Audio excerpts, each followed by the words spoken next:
तो welcome students, आप सभी के अपने चैनल हाई लेवल स्टडी में फिर से स्वागत है। मेरे पेरेंट्स देखिए, आपकी एग्ज़ाम है, बहुत अच्छी तरीके से समझ रहे हैं आप सभी लोग कि 24 तारीख से आपका एग्ज़ाम स्टार्ट है। तो पहला पेपर आपका क्या है? हिंदी। हिंदी बहुत ही डेंजरस सब्जेक्ट होता है। डेंजरस इसलिए होता है मेरे पेरेंट्स की, क्योंकि अगर आप हिंदी में फेल हो जाते हैं तो सारे सब्जेक्ट में आप फेल माने जाते हैं। इसलिए आपको हिंदी में नहीं फेल होना है। हम आपको हिंदी में बताएंगे कैसे क्या पढ़ना है, कैसे आप पास हो सकते हैं। ठीक है, तो मेरे प्यारे स्टूडेंट्स, आपको क्या करना है, यार चैनल को शेयर करना, लाइक करना, कमेंट करना। ठीक है, और जो भी स्टूडेंट्स हमारे नए जुड़ेंगे तो चैनल को अगले सब्सक्राइब कर देंगे। ठीक है, देखिए हिंदी में 7 दिन में पढ़कर 95% नंबर कैसे लाएं। जी हाँ मेरे प्यारे स्टूडेंट्स, हम बताएंगे 7 दिन में पढ़कर हम हिंदी में 95% नंबर कैसे लाएं। पहली बात हमारी क्या होती है कि सबसे पहले आप पिछले 10 सालों के जितने भी प्रश्न हैं, आप उसको रट डालिए। ठीक है, सबसे बड़ा पॉइंट यही है कि आप लोग ये काम नहीं करते हैं। आप लोग इसको ज़रूर करना होगा कि पिछले 10 साल के जितने भी प्रश्न हैं, ठीक है, उन प्रश्नों को पढ़ डालिए, रट डालिए, जैसे भी हो। साम दांड दंड भेष, सारे भेष को अपना करके इन प्रश्नों को अच्छी तरीके से पढ़ लीजिए, क्योंकि ये प्रश्न आपके एग्ज़ाम के दृष्टिकोण से बहुत ही इंपॉर्टेंट होते हैं। पिछले 10 सालों को अगर आप पढ़ लेते हैं तो आपको ज़्यादातर 90% प्रश्न आपको वहीं से मिल जाएंगे। ठीक है, चलिए आगे आपको बताते हैं। आपको इतनी बातें तो याद हो गई, यानी कि आपको 95% नंबर यहीं से मिल जाएगा। ठीक है, अब देखिए 5% की बारी आती है। ठीक है, हमारी आपको एग्ज़ाम देते समय ये गलती नहीं करनी है। ठीक सॉरी स्टूडेंट्स, देखिए आपको एग्ज़ाम देते वक्त ये गलती नहीं करनी है। कौन सी गलती?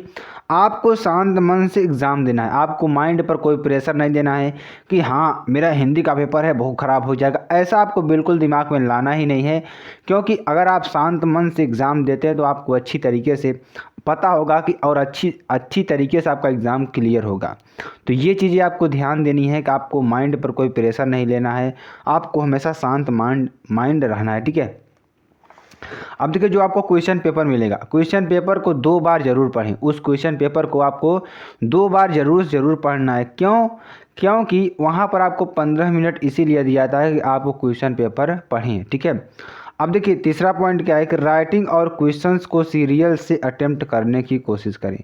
अपने राइटिंग को विशेष बार ध्यान देना। राइटिंग पर विशेष ध्यान का मतलब क्या हुआ कि आपको राइटिंग पर विशेष ध्यान देना होगा। ठीक है, विशेष ध्यान का मतलब कि आपको कहीं पर गलत नहीं करना है, अच्छी तरीके से राइटिंग को लिखना है और वहाँ पर सीरियल बाय सीरियल आपको सारे प्रश्नों को अटेम्प्ट करना है। जैसे कि आपको बीच में कोई प्रश्न आ नहीं रहा है तो आपको उस प्रश्न को छोड़ सकते हैं, वहाँ पर थोड़ा पेज छोड़ सकते हैं। ठीक है, उस पेज को छोड़ने के बाद नेक्स्ट प्रश्न को कर सकते हैं, लेकिन आपको क्या करना है, पेज को बिल्कुल छोड़ना नहीं है। ये वेरी मोस्ट इंपॉर्टेंट आपके लिए हो सकता है। चलिए, पेपर देते समय ब्लू एंड ब्लैक पेन का ही यूज़ करें। जो पेपर देते समय ब्लू एंड ब्लैक पेन का ही यूज़ करें। किसका? पेपर देते समय ब्लू एंड ब्लैक पेन का ही यूज़ करें और आपको अच्छी तरीके से समझ में आ जाए। ठीक है, सारे क्वेश्चंस को अटेम्प्ट करना है, कोई भी क्वेश्चन आपको छोड़ना नहीं। किसी भाग में कहता है आपको 3 प्रश्न दिए हैं, 2 प्रश्न करना, तो आपको 2 प्रश्न जरूर उसमें से करना है, कोई प्रश्न आपको छोड़ना नहीं है। अगर आप छोड़ेंगे तो 95% नहीं पाएंगे। ठीक है, तो ये आपके लिए बहुत ही इंपॉर्टेंट हो जाता है। चलिए, सही टाइम पे क्वेश्चन पेपर को सॉल्व करें। आपको टाइमिंग भी रखना होगा वहाँ पे। टाइमिंग का मतलब क्या होता है कि जैसे आपके पास मानते हैं 12 क्वेश्चन मिल गए तो आपके पास 3 घंटे का समय है। ठीक है, तो 12 क्वेश्चन है तो 3 घंटे में आप डिवाइड कर लीजिए। अपने सामने घड़ी रखे रहिए, उसको डिवाइड कर लीजिए कि इस प्रश्न में कितना मिनट देना है। जैसे एक प्रश्न में आपको 10 मिनट देना है तो लॉन्ग वाले पे आप 10 मिनट दे सकते हैं, लेकिन जो शॉर्ट वाले हैं उस पर 1 मिनट, 2 मिनट, 3 मिनट ज़्यादा समय नहीं देंगे। आप क्वेश्चन को करते हुए चले जाएंगे, पेज को छोड़ते हुए चले जाएंगे।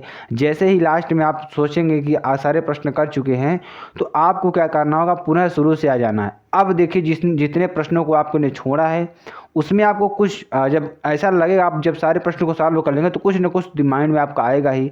तो अगर उसमें माइंड में आता है कुछ आपके दिमाग में कि ये होना चाहिए तो उसको आप लिख डालिए, उसको बिल्कुल छोड़िए हिम्मत। ठीक है, अगर कुछ भी नहीं आ रहा है तो प्रश्न का जो दिया है प्रश्न वही छाप दीजिए। ठीक है, तो इससे क्या होगा कि आपका सारे क्वेश्चंस क्लियर हो जाएंगे। अगर आप शुरू में जो क्वेश्चन सही हैं आपके, अगर वो क्वेश्चंस किए हैं तो आपको अच्छी तरीके से एग्जामिनर नंबर देगा। ठीक है, तो ये थे सारे पॉइंट्स जो आपके एग्जाम के लिए बहुत ही इंपॉर्टेंट है। मेरे प्यारे स्टूडेंट्स, अगर वीडियो अच्छी लगती है कमेंट शेयर लाइक जरूर करिएगा। फिर मिलते हैं नेक्स्ट वीडियो में नए टॉपिक के साथ। तक के लिए जय हिंद, जय भारत।